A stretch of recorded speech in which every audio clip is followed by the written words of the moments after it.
우리 좀 쉬었어. 빈칸을 채울 건데 중요한 거는 이제 신카드라는 어마어마한 단체를 설명하는 것인데 이걸 설명하기 위해서 배경으로 오만 것들이 다 필요한 것이에요. 그렇거든요. 이 화살표의 의미는 민족주의가 분열되고 그 분열되는 쪽의 이름도 특이하죠. 비타민이라고 합니다. 줄여서. 비타협적 민족주의자들과 아래쪽의 사회주의자들이 연합을 해서 만든 대중적인 단체가 신간회라는 거를 설명하기 위해서 막 저기서부터 설명을 하는 거죠. 그래서 하나하나 설명을 해가면서 보겠습니다. 일단 빈칸을 다 채워야겠죠. 해소, 그 다음에 코민테른이라는 처음 들어보는 그런 이름도 나오고 공산주의 인터내셔널, 치안유지법은 예전에 한번 배웠었고 여러분 이제 소작쟁이, 노동쟁이 교과서에 안 나올 텐데 선생님이 좀 이거 생략하려고 그냥 사회주의의 대표적인 그 운동 방식으로 적어만 놓고 넘어가려고 그래요. 학생주도. 그다음에 여러분 그 필기하는 김에요. 요거 60만세 운동이랑 광주학생 항일 운동 위에 신간회랑 이렇게 화살표로 연결해 주실래요? 이 두 학생주도 운동도 신간회와의 관련성으로만 이제 중요하게 다루고 있습니다. 60만세 운동이 신간회가 만들어지는데 영향을 주었고요. 신간회의 대표적인 활동 중 하나가 광주학생 항일 운동 지원하는 것이에요. 계속 설명이 신간회 중심으로 펼쳐질 것입니다. 다 썼나요? 더 비춰주고 할 거 없나요? 순종, 60, 해소. 오케이. 여기 나오는 요 세 운동은 교과서에 한 페이지씩 쭉쭉 나오는데 정말 이런 운동이 있었다 제목만 알아두는 식으로 줄치고 넘어가려고 합니다. 일단 요 지형을 한번 보시죠.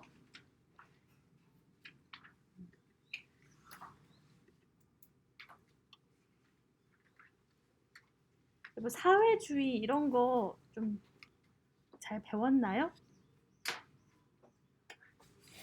응? 사회주의의 목표가 뭐지? 되게 좋은 쪽으로 얘기해 주는데? 이전까지 3.1운동 이전까지는 무슨 주의 같은 거 자체가 없습니다. 그냥 독립운동, 그냥 같은 민족 뭐 이런 거였는데 3.1운동 이후에 이 러시아 혁명이라는 게 생기고 나서부터 사람들이 사회주의라는 걸 알게 돼요. 전국적으로 확산되고 예전 수업에서도 얘기한 것 같지만 이때 사회주의는 진짜 인기 많습니다. 지금 와서 생각하면은 자본주의가 인간 본성에 더 맞고 모두 잘 살자가 인간 본성이 좀 안 맞는 것 같아서 결국 사회주의가 몰락하는 것 같지만 이때는 완전 최고의 이상향 최고였거든요.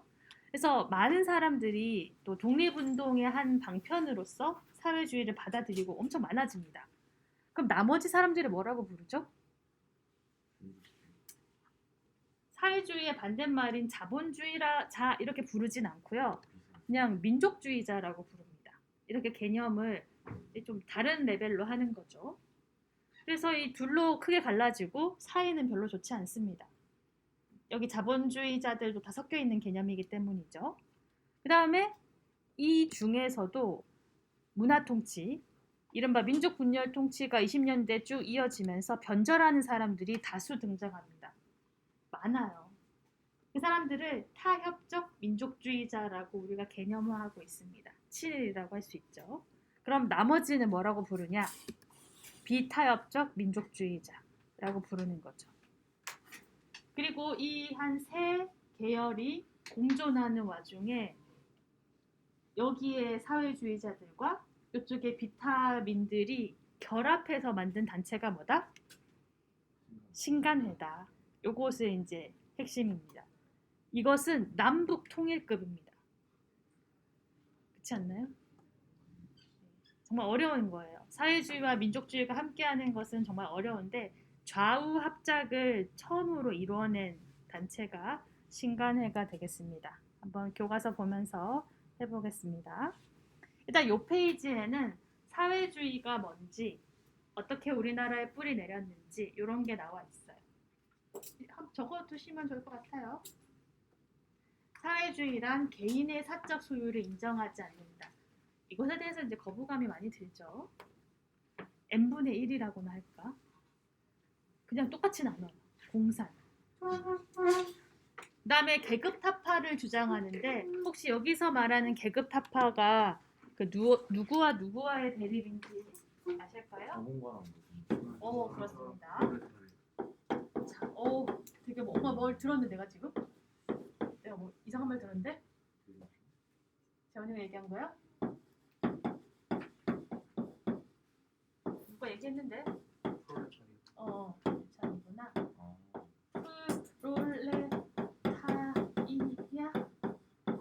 프롤레타리아.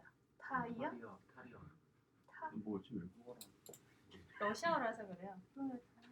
진짜 이런 것까지는 알 필요 없어. 프롤레타리아? 갑자기 쓰려니까 모르겠다. 아직 농업 사회라면 이렇게 해도 됩니다. 요런 대립이에요. 사회주의는 이쪽의 편에 서 있습니다. 이쪽의 편에 서서 자본가와 지주들을 없애버리는 무서운 사상이 바로 사회주의고, 자본주의가 워낙에 전 세계적으로 퍼져 있기 때문에 노동자 농민들도 한 국가 내에서 복작복작해서는 안 돼요. 전 세계로 다 연합해가지고 함께 공동 보조를 취해야 됩니다. 그래서 이러한 노동자 농민 사회주의자들의 UN 같은 단체가 만들어져요. 그게 뭐죠? 그게 바로 코민테른입니다. 레닌이 결성한 공산주의 국제연합. 전 세계로 퍼진 자본주의를 공동 대응하기 위해서 만들어진 코민테른이라는 기관이 있습니다. UN 같은 거라고 생각하시면 돼요.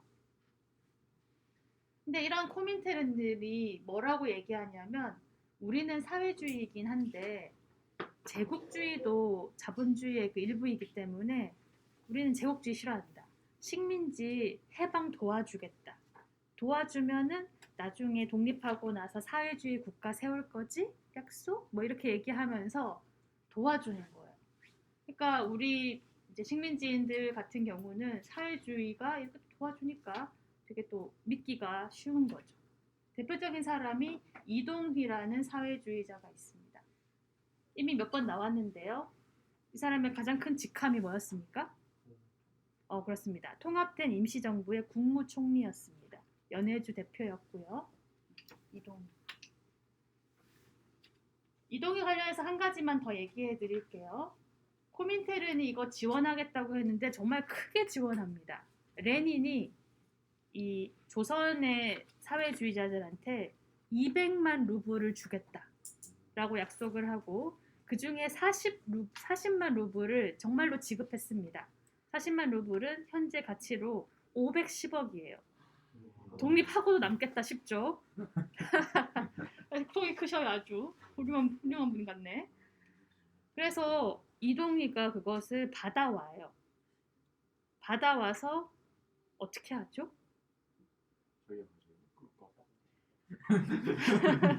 이게요 좀 문제가, 예전에 선생님이 임시정부 얘기할 때 이승만 대통령이 애국공채 이렇게 한 걸로 80%가 자기 쓰고 20%만 임시정부에 줘서 좀 난리 났었다 이런 말 있었죠.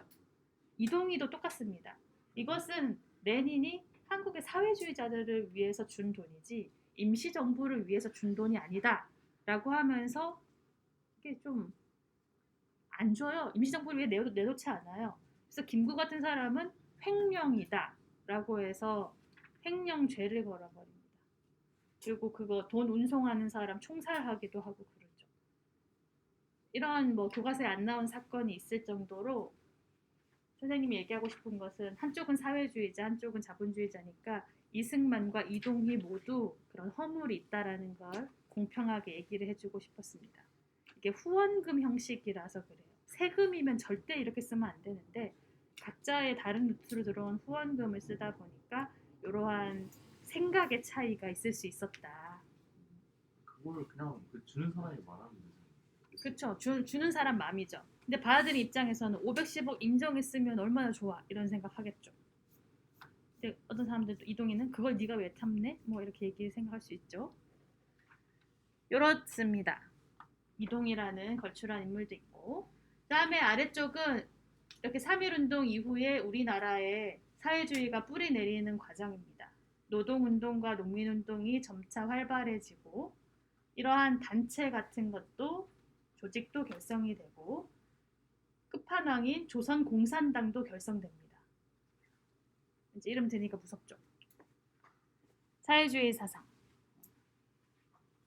요때 사회주의는 이제 남북 분단 이전이고 독립운동을 위한 방편이기 때문에 뭐 그렇게 북한 대하듯이 이렇게 나쁘게 대할 필요는 없는 것 같아요. 아래쪽에는 이렇게 사회주의가 생기니까 나머지 카테고리는 민족주의라고 하게 되었다. 뭐 이런 얘기입니다. 줄치고 넘어가겠어요. 넘어갑니다. 그 다음에 새 운동 제목만 보고 갈게요. 자스가리우 겉은 만가리우. 이게 이제 오른쪽에서 읽어야 되죠. 우리가 만든 것, 우리가 쓰자. 예, 그냥 토산품 애용, 물산 장려 운동 이름만 들어도 알 수 있죠. 지금부터 나오는 세 가지 운동은 비타민이 추진한 겁니다. 그렇죠? 친일로 안 간 사람들, 비타민들이 추진한 거니까 사회주의자들이랑은 또 색이 다르고 세 가지 대표적인 운동이 있어요. 근데 다 실패하기 때문에 연합을 하는 거거든요. 말 그대로 우리 거 쓰자는 내용이에요. 광목이요. 면으로 된 천입니다. 코튼. 그런 천들을 일본 제품 쓰지 말고 이 태극성이라는 상표가 있으니까 경성방직 주식회사 거를 쓰자. 라고 막 분위기가 일어나는 겁니다. 너무 좋죠?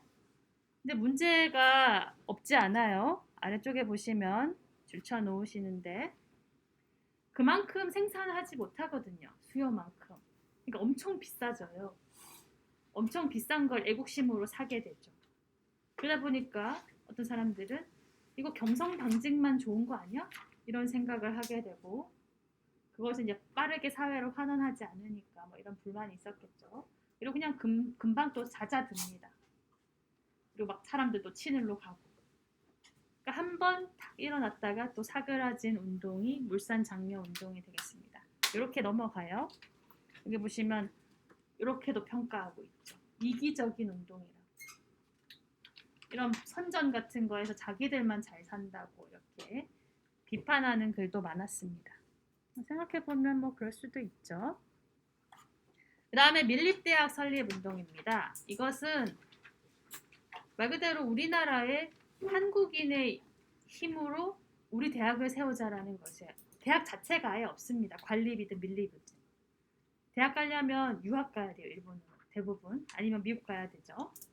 그래서 한국인들이 이렇게 원래 실력 양성이라는 게 교육 같은 거 중시하잖아요. 모금 운동 해가지고 대학을 만들려고 하는데 뭐 대학 만들려는 근처에도 못 가고 방해 공작으로 중단됩니다. 뭐 일제치하에서 이런 거 성공하기가 쉽지 않죠. 그래서 뭐가 세워지냐? 일본이 그래? 너희들이 대학을 원해? 그렇다면 서울대 이러면서 경성제국대학을 설립해줘.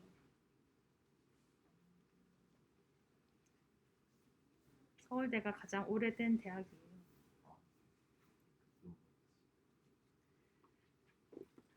서울대 구조도 한번 볼래? 기가 막히다. 서울대 나무위키 들어갔다가 깜짝 놀랐어요.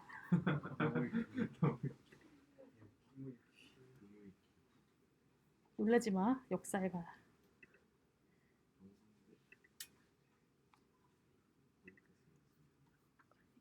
이게 뭐죠?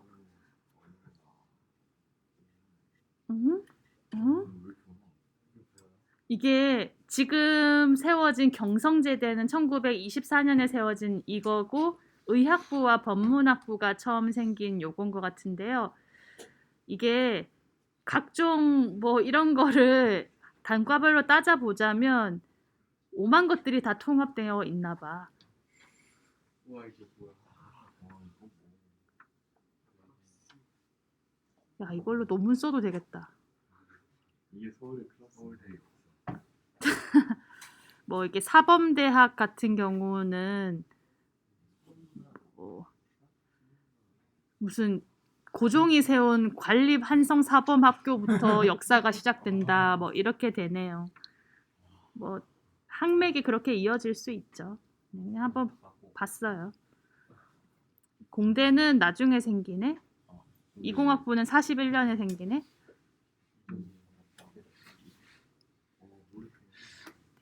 경성제국대학.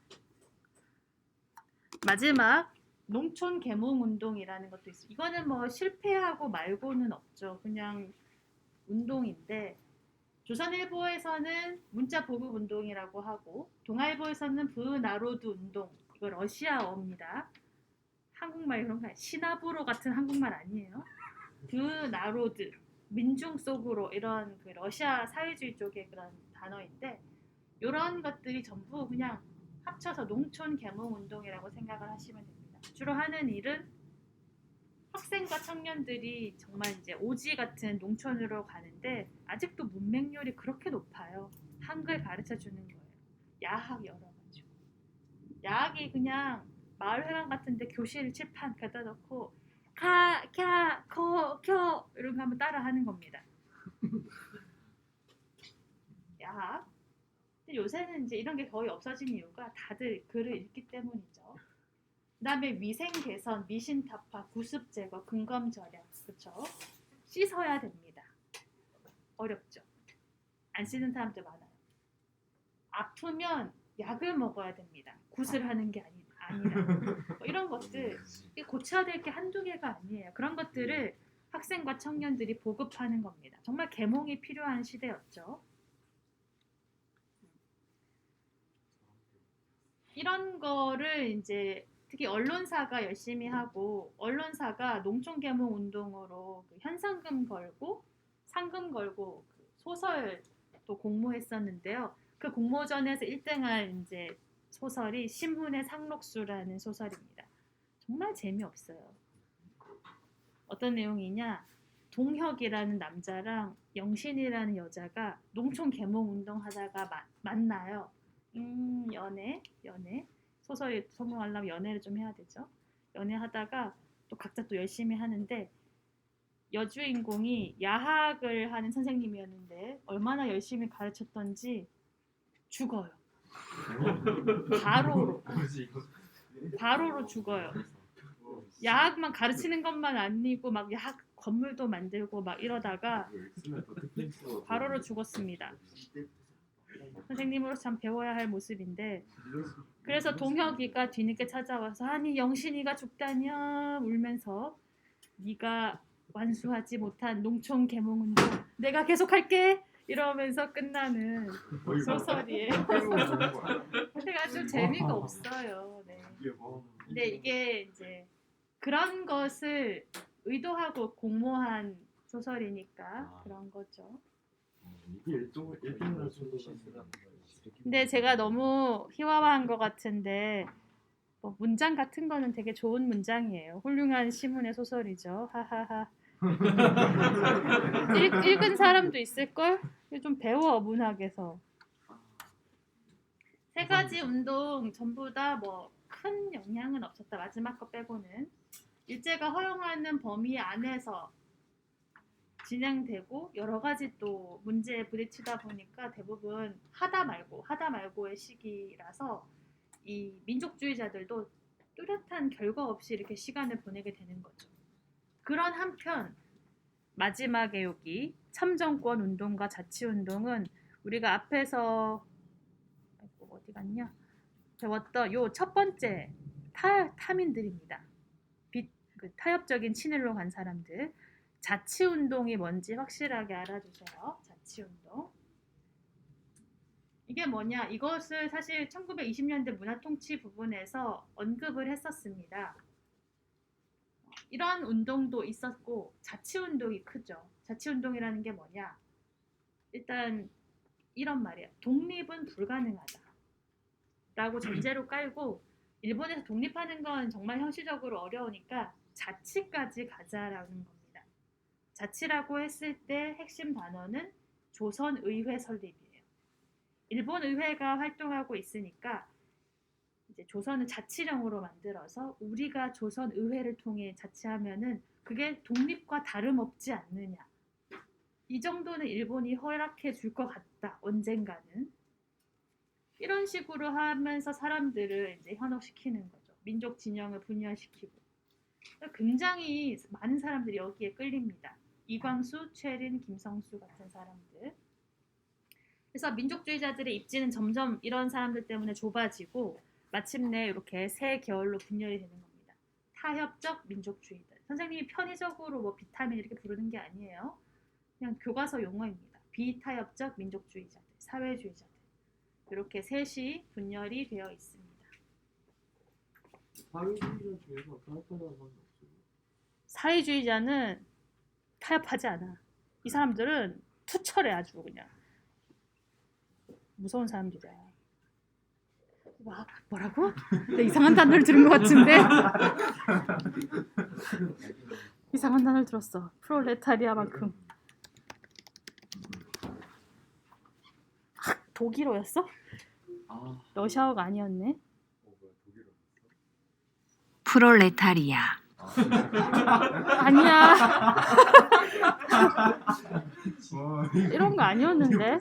내가 뭐 들은 거야? 난 원 발음을 원했다고. Proletarisch. 그냥 구글 트랜슬레이트에 보면 나와요. 이거 전혀 프롤레타리아가 아닌데? 거기 발음이 더 나와요. 어디? 구글 번역기. 귀찮은데? 거기가 발음이 더 나와요. 영어잖아. 바꿔 독일어로 바꾼 다음에 또 홍보하고 귀찮아. 아니 오른쪽을 독일어로 바꿔요.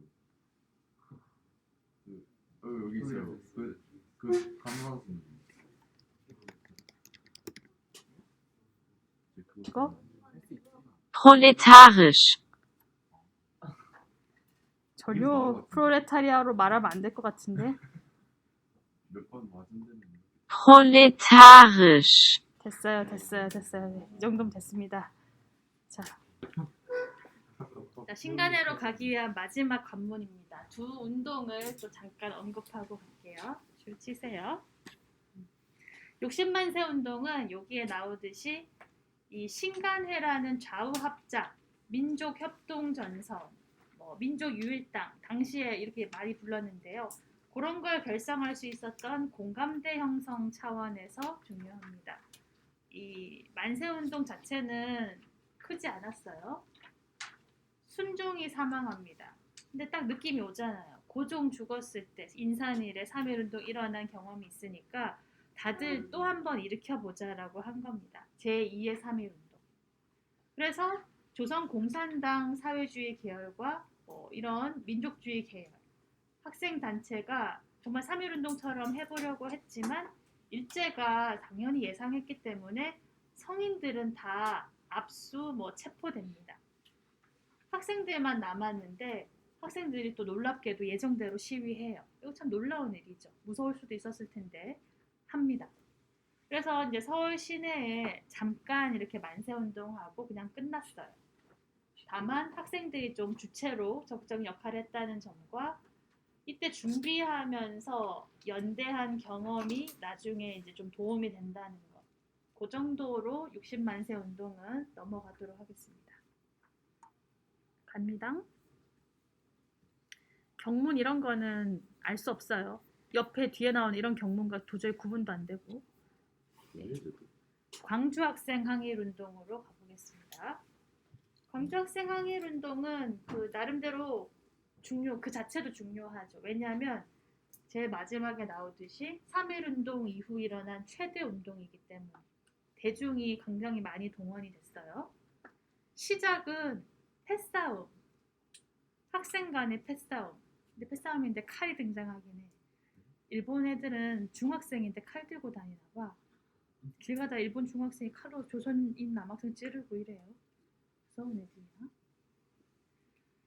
이렇게 한일 학생 간의 충돌, 대규모 시위, 학생의 날 필기를 해두시고요.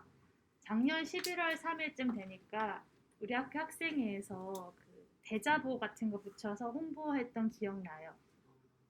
했어요? 준이가 했어요? 오늘날 11월 3일이 학생의 날로 기념되고 있는데 그것이 이 광주 학생 항일 운동을 이제 모태로 하는 것입니다. 그리고 이것을 신간회가 진상을 파악하기 위해 노력하였고, 요거 동영상이 있는데 보면 시간이 좀 되려나? 일단 다 하고 남으면 보겠어요. 좋잖아. 내용 자체는 동영상 보면서 하고, 요 부분이 이제 중요합니다. 이름은 광주가 붙었지만 이게 엄청 전국적으로 학생들 사이에서 확산되거든요. 전국에 5만 학생들이 참여를 하니까 거의 주선인 학생들이라면 다 참여를 했다고 보시면 됩니다.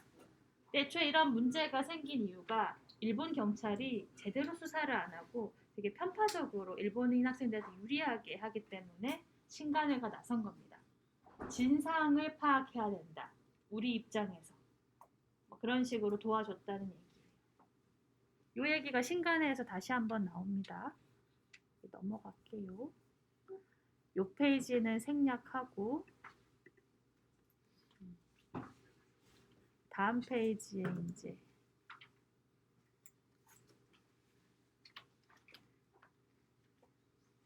선생님이 출제한다고 한 것 중에 신민회가 있어요. 그리고 이것은 신간회예요. 둘이 차이점을 잘 구별해서 써주시기 바랍니다. 그냥 다르지 않아요? 엄청 다르죠. 신간회, 좌우 합작, 배경, 그다음에 활동 등 뭐 여러 가지를 다 출제해 볼 생각이에요. 신간회. 근데 왜 저업적이에요? 사회주의자들과 민족주의자들이 합쳤잖아요. 근데 왜 저업? 좌우라고 할 수 있죠. 그게 왜 저업? 사회주의자가 좌파인 건 알지? 그게 왜 저업이에요? 아, 왜 왼쪽이냐고요? 네. 아, 사회주의자들 왼쪽, 뭐 보수를 우쪽이라고 하는 것은 프랑스 의회에서 발생된 거예요. 처음에 뭐 자코뱅, 지롱드 이런 프랑스 혁명의 그 온건 급진파들이 이렇게 봤을 때 회의장에 왼편에 앉아 있었고 오른편에 앉아 있어서 좌우라고 하는 것이에요. 상식.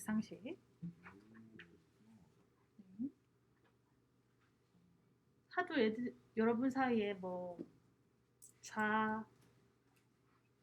좌빨이니 우꼴이니 뭐 이런 단어가 유행을 하는 것 같길래 다 아는 줄 알았어요.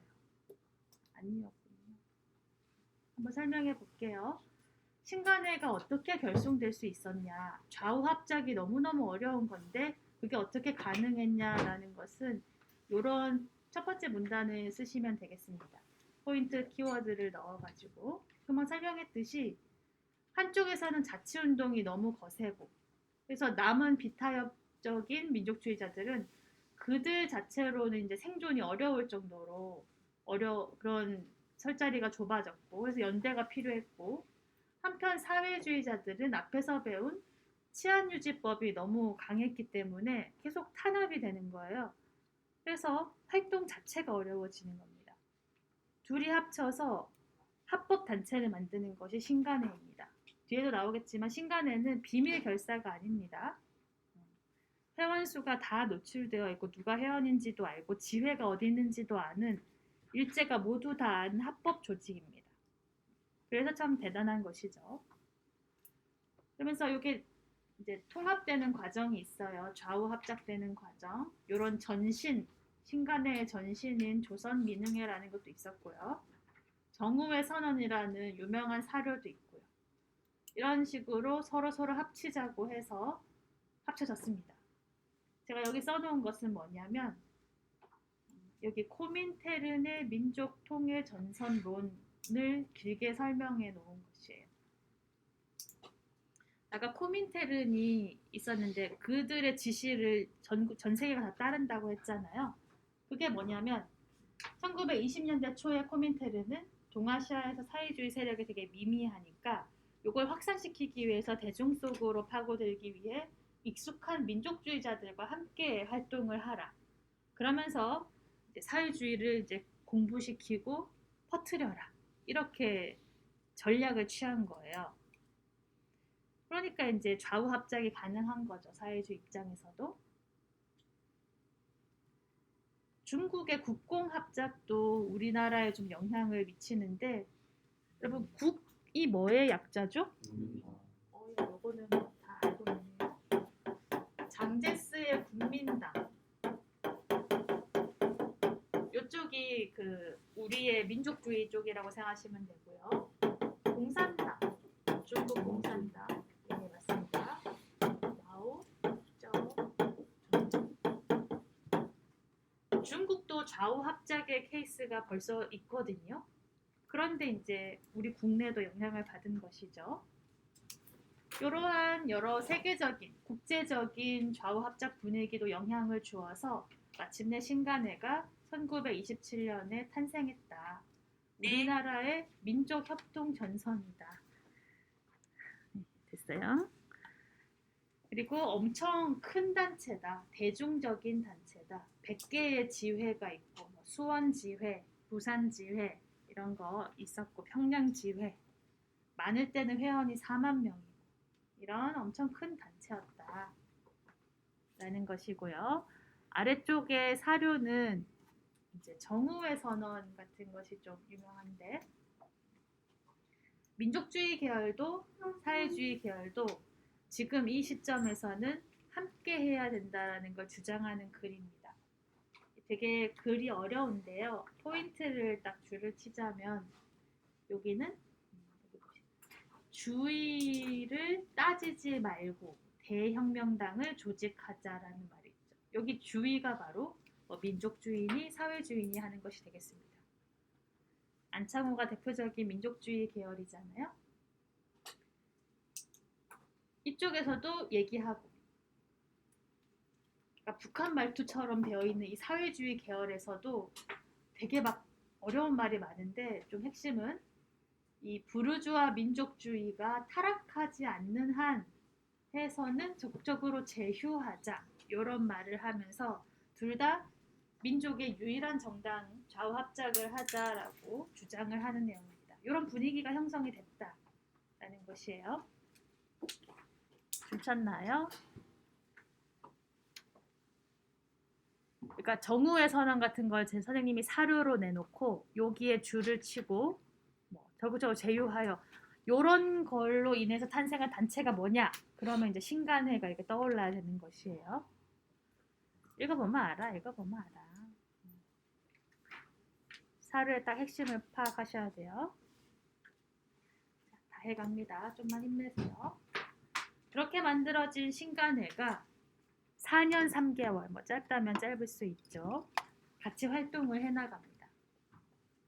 아까도 얘기했듯이 일제가 다 아는 합법단체였기 때문에 허가를 안 해줘요. 사람들이 막 한꺼번에 모이는 대중집회는 안 되고요. 대신 이렇게 활동을 합니다. 전국 지회에 강연회 열어서 계몽, 비판. 그래서 이러한 것들. 어떤 지역의 노동자들이 되게 불리한 노동 조건에서 일하고 있답니다. 그럼 신간에 어떤 지회가 나가서 조정해주고, 어떤 여성 운동가들이 여성 교육을 위해서 힘쓰고 있다고 합니다. 강연해주고, 이게 좀 대중 속으로 파고드는 그런 활동을 했습니다. 세부적으로 기여한 이런 파업 이야기, 화전민 사건, 화전민 농민입니다. 이런 것들 활동도 전개했는데 그 중에 가장 유명한 이제 활동이 금방 얘기했던 광주 학생 항일 운동이라는 거죠. 전국적으로 이 학생들의 항일 운동이 일어나서 민족 감정이 굉장히 이렇게 서로 나빠지자 신간회가 우리 편에 서가지고 조사단도 파견하고 민중대회라는 아주 큰 전국대회를 열고자 했어요. 전국 집회라고 생각하시면 될 것 같아요. 근데 요거는 일제가 허락해주지 않죠. 그리고 이제 위험하다는 생각이 들면서 많이 검거하고 거의 신간회를 해체하다시피 해버립니다. 그래서 이 운동을 마지막으로 신간회가 이제 사라지게 되는데 사라지는 과정에서도 조금 문제가 있었어요. 해체된 해소되는 것을 세 가지 제가 정리를 해놨는데요. 첫 번째는 집행부의 성격이 변화했기 때문입니다.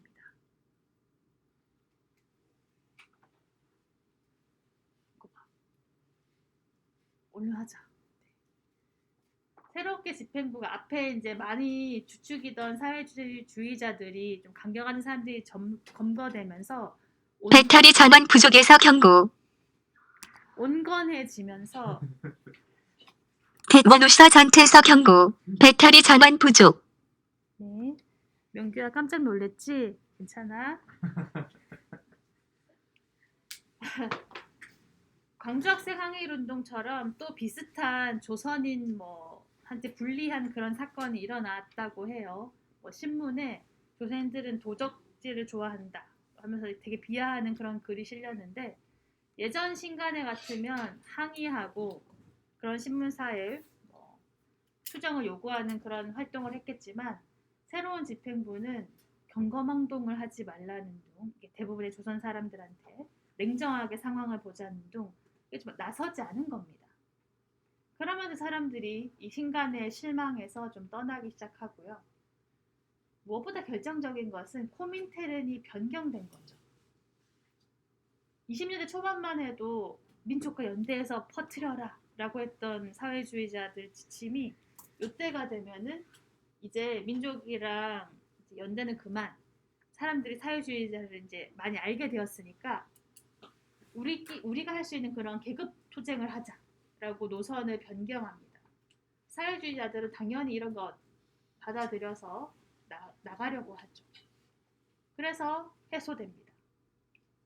해소는 발전적 해체라는 뜻이라는데 이렇게 그 당시 사람들이 말했기 때문이에요.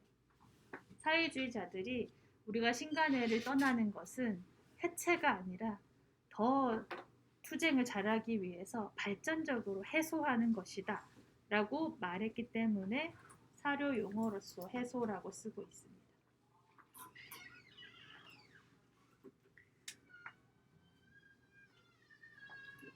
이게 마지막이에요. 서로 이제 싸우는 내용인데요. 앞 페이지에서는 서로 이거 만들어야 된다고 한 목소리더니 해체할 때 되니까 사회주의 계열은 신간회가 이제 우리의 투쟁력을 말살하는 단체, 개량주의적인 단체가 되어버렸다고 비판하고 비타협도 민족주의자들은 잡습니다. 애원을 하죠. 우리가 이제 알겠고 다 알겠는데 지금 이 단체를 해소하면 이거 이상으로 현실적으로 큰 조직을 다시 만들 수 있겠냐. 해체하지 말자. 우리가 잘할게. 뭐라고 하지만 떠나버려요. 그래서 비타민들이 예상했듯이 1931년에 신간회가 해소된 이후로는 국내에 독립운동 자체가 없습니다. 공부하기엔 편한데요. 슬픈 일이죠. 전시체제로 들어가서 워낙에 감시가 심해져서 그런 것도 있지만 신간회라는 큰 단체가 사라지면서 그 여파로 그랬던 것이 더 큽니다. 너무 빨리 했죠. 요거 하나만 더. 요걸 낼 거거든. 되게 유명한 신간회 강령이고요. 특히 기역 부분이 무엇인지를 잘 알아두세요. 신간회가 이야기하는 기회주의자들이 대체 누구냐? 당시 상황으로 봤을 때 자치운동을 제기한 타협적 민족주의자들을 얘기합니다. 기회주의자는 나쁜 말이에요. 자기 어떤 평소의 생각이나 신념과 상관없이 어떤 기회가 등장했을 때 재빨리 이렇게 그쪽으로 쏠리는 사람들, 나쁜 사람들을 얘기하는 겁니다. 분명히 얘기하는데 타협적 민족주의만 쓰면 틀렸다고 반만 맞다고 할 거예요. 자치운동도 꼭 써주세요. 자치운동이 뭔지도 알아두고 내쉽니다.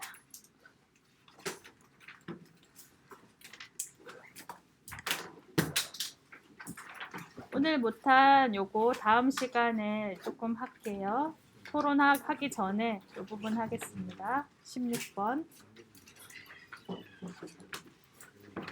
고생하셨어요.